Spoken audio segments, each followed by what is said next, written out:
லட்டு அப்படின்னா ஏதோ சும்மா சாதாரண விஷயம் நினைச்சுக்கிறாங்க. லட்டு என்பது இனிப்பு தான்.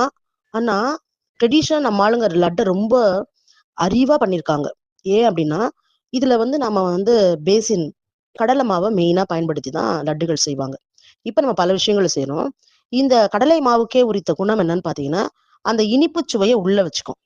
அப்ப உள்ள வச்சுக்கும் போது நீங்க வாயில எடுத்து போடும்பொழுதும் அப்படியே டைரக்டா உடனே வாயில வச்சு அடுத்த நிமிஷம் அப்படியே மொத்த சுகரும் அப்படியே எப்படி சொல்றது, சுக்ரோஸ், ஃப்ரக்டோஸ், மால்டோஸ் அப்படியே பிரிஞ்சு நமக்கு அப்படியே எனர்ஜி கொடுக்காது.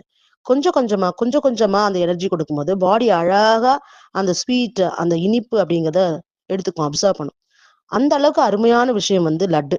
அதனாலதான் திருமணங்களா இருக்கட்டும், காது குத்து நிகழ்ச்சியா இருக்கட்டும், அல்லது வெங்கடேச பெருமாளுக்கே லட்டு தான் மெயினான பலகாரம்.